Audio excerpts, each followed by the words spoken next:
welcome everybody to the Week 3 CoMitchoner Report. Very interesting week we just had. Everybody knows kind of the results of the game, so we'll go ahead and skip past that. We had a game of the week, if you can call it that. Kind of a snooze fest, but hey, it was a close match, so I guess that's a good pick, Jason. I guess the bigger thing to talk about is all of the injuries we had this week. Wow. I'm not sure how many teams made it through the week without losing some type of contributor. No, Antonio Brown is not hurt.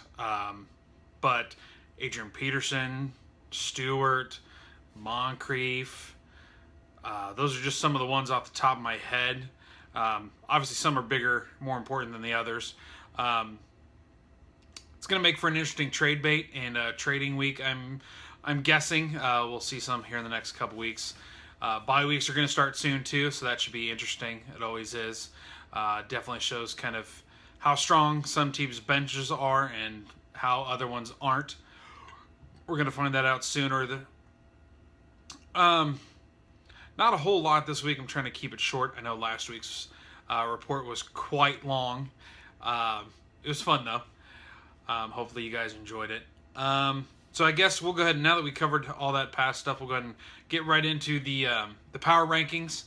I'll put a graphic up here in a second. No surprise, Chuck is the number one still. However, there are a couple different moves. Josh is at the bottom, which is probably no surprise. Dave got out of the cellar with a pretty big point spread that he put up last week, so congratulations on that one. Some other teams didn't move. Myself and Bob were kind of right near the bottom, unfortunately. I'm trying out a new kind of math with it. You'll also see on here, I added the velocity rankings. I think it's velocity rankings. Anyway, whatever. The volatility rankings, sorry. Thinking softball right now. Anyway, yeah, the volatility rankings, what those are is that's kind of your ups and your downs. That's going to change as the season goes through. It's kind of just a little fun tool to see how reliable your team is. Next is obviously the comments that nobody asked for, and the grades, how the grading system is done. I'm not sure if we went into it last week. But the grading system is basically how well you did playing the right players, how good you did at optimizing your lineup. I guess kind of a special note is Mike and Dave, congratulations to both of you guys. You guys both did really, really well at making that lineup. Couldn't have really done any better. You missed out on maybe, I think, under 5 points combined between the two of you guys, so that was pretty awesome. Chuck, Bobbit, you guys didn't do too well. I didn't do too well. Again, you'll kind of see, you can see it right here.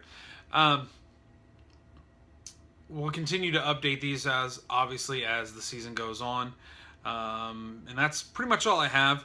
So we'll go ahead and go into the game of the week segment with Jason. All right, take it away, Jason. And now it's time for Jason's predictions. Week 2, kind of a dud for me. Fantasy-wise, picks-wise, got 3 out of the 5.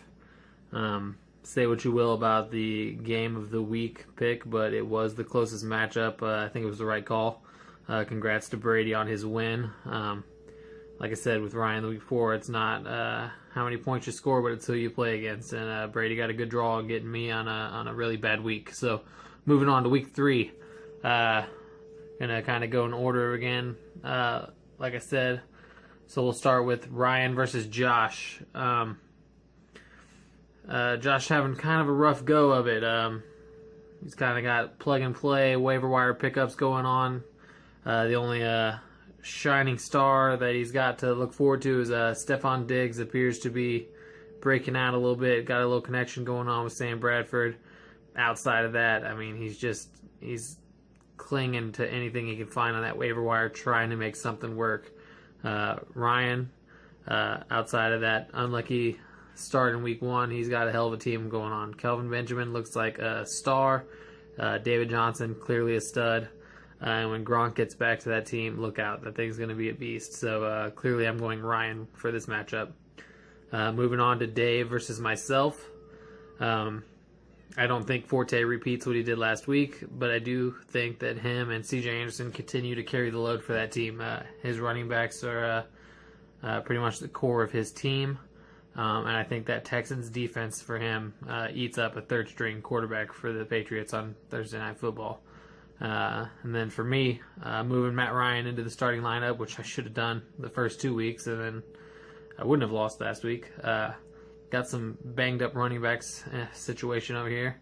But I think Odell finally acts like a first-round pick and gets into the end zone. I'm going to pick myself. Maybe it'll bring back the magic of week 1 when I pick myself. Game number 3, Chuck versus Bobbitt. I picked Chuck, and that's all I'm going to say about that. I don't even have to go into that one. Bobbitt is awful. Chuck is good. That's all you need to know. And here's where it got little... A lot of people are going to say this should be game of the week, but I skipped it. So, game 4, Mike versus Brady. 2-0 teams. Someone's going to get one in the lose column. We'll start with Mike. Mike is the good wood, you would say, this year. He's beaten both amigos. He's got a good trio of wide receivers. Julio and Alshon are getting it done. And I think Amari picks that up and gets his touchdown this week. On the other side, Brady, he got past me this week to keep his record clean. And then obviously Charles Sims gets a boost with the news that Doug Martin will be out for a little bit. Does have a tough matchup this week, though. I think Willie Snead stays really hot, and Lamar Miller gets back on track this week. I had a real tough time picking this one, but I think I'm going to stick with Mike to stay undefeated. Advance to 3-0. Leaving us with the controversial game of the week, the winless Mitch versus Taco. I think this is going to be the highest scoring game of the week. I think it's going to be a lot closer than many of you may think.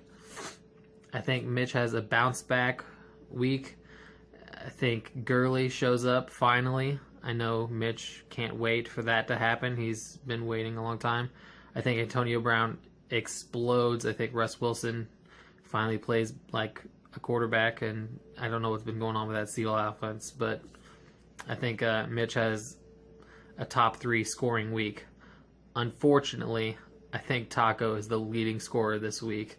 Rodgers and Breeze are both going to be top 5 quarterbacks. I think all 3 of his wide receivers find the end zone. I think his running backs do just enough to get past Mitch. So there you go. My game of the week winner for week 3 will be Taco.